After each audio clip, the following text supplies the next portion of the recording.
aka Patters. We're talking Robert Liefeld today, another Liefeld episode. This is in his defense, so just get prepared. Let's go.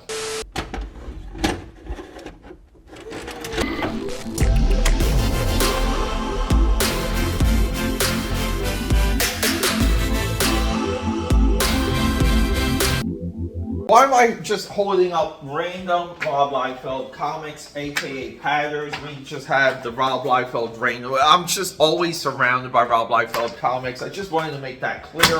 Why is that? Well, welcome back to the channel, aka Pad69, Peter A. DeLuca, and say it with me, known through Philadelphia, PA, Europe, and the vast multiverse as your eclectic one. Okay, I just feel like you gotta loosen up sometimes when we talk about Rob Liefeld. Rob Liefeld, just gotta say it. I'm blocked on the Twitter or the X, and I'm also blocked on the Instagram because I did the previous video where I compared Rob Liefeld's Shatterstar to the manga creation called White Devil. Sorry, little brain fart there. And then I believe I made a comment about some of the design around the Diamond Select Cable action figure, and I made a comment about, wow, like this figure needs better design, and maybe he thought the, anyway, I'm not sure. I kind of forget that comment, but it was really about the design of the ad. Maybe it came out not clear enough, but anyway, I'm blocked. But I'm still, so I don't monitor his socials, but people love reposting his socials. And previously we detailed Pouchgate. Rob Liefeld, another creator, created a pouch-driven character that looks like Rob Liefeld's Bloodstrike pouch character. There's a video of that linked down below. And during this back and forth, and I really don't want to name names and do stuff because we're addressing a different point here. But here's like the tweet. Yeah, and here's the big tweet. So we can kind of see this thread emerge about Rob Liefeld having a ghost artist. This isn't the crime. This isn't possible. This is a fallacy. This is as desperate and a low-hanging fruit take as when people make comments about Rob Liefeld's anatomy and drawing feet. The rate of Rob Liefeld drawing feet is equal to Mark Silvestri, Jim Lee, Mike Magnolia. Those are just a few guys that like to fade. They do atmospheric fading when it comes to their line work. Frank Fonzetti, his line work, his brush work, pen and ink, also mimics Rob Liefeld's approach. Rob Liefeld not drawing feet and this and that is just one of those dumb things. If you want to have true insight, develop another argument, please. So, Rob Liefeld, ghost artist. Where are we with this? Baseline. Point number one. Rob Liefeld's artwork is so unique and so Rob Liefeld, it's impossible for him to have a ghost artist. Now, point number two, people might be interpreting the function of an assistant when it comes to the artist's studio. Even Claus Janson on his Cartoonist K-Fake shoot interview addresses this. He addresses the nature of assistants. Now, given it was an inking assistant, but yeah, and I'm just dropping some quick pebbles here because we are eclectic. Breadcrumbs, not pebbles.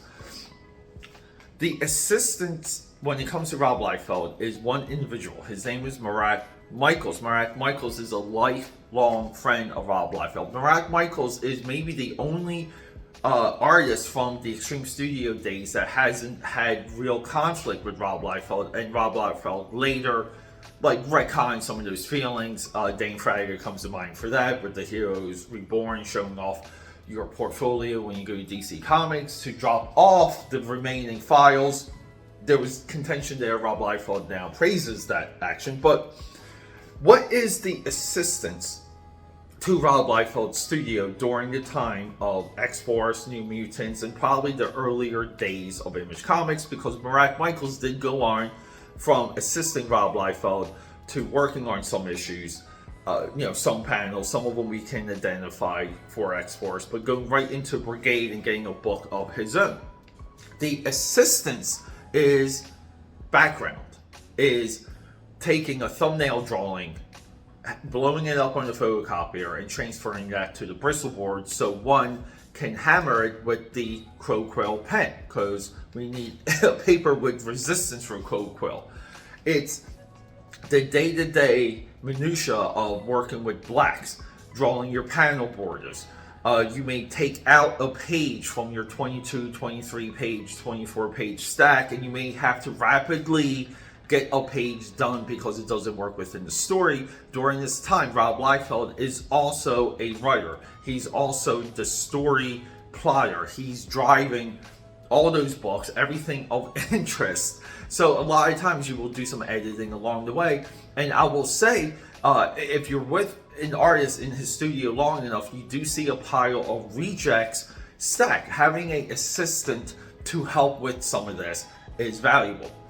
Murat Michaels does not have a style ever in his entire career close to Rob Liefeld's style. Rob Liefeld, you might say, well, what about Dane Fraga? Dane Fraga's style, never close to Rob Liefeld. Again, Rob Liefeld is that unique. He's protected. He's protected from the ghost penciler argument. Rob Liefeld may have had high-end assistants, true assistants, in meeting his deadlines, which is no different than Jim Lee having Will Spartacio.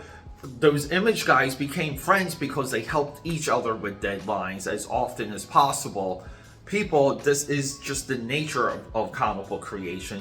Everyone's talking about manga today. There's no manga title that isn't produced in a studio factory system. There's technically no such thing as a manga author. There's just a name on the book. The people behind it. You have a guy doing the special effects, dedicated to the special effects. You have a guy just doing the backgrounds. You have a guy just doing vehicles. You have a guy just doing this. And it's a factory-like setting, not a bullpen. Factory. People, you just have to look at his artwork. No one has even come close to replicating the Rob Liefeld style consistently. Some people can sit down and you concentrate and you get something that kind of looks like Liefeld. This is what makes Liefeld's style as unique as Jack Kirby's style. It's impossible to replicate it, and when people replicate it, you can easily sniff it out if you develop a good enough eye. A lot of what we see online, if you're going to attack Rob Liefeld, attack him with merit, attack him with insight, and be a little bit truthful about it. I am for Pouchgate. I am for this competing character making a bag on Kickstarter. Link of that video also down below. But what I am not for is low-hanging fruit, weak opinions that just fester and grow on the internet with no direction. They're just people screaming at the clouds, screaming at the moon, trying to sound self-important. If you're gonna sound self-important, at least make a freaking video. AKAPADers, I love you guys.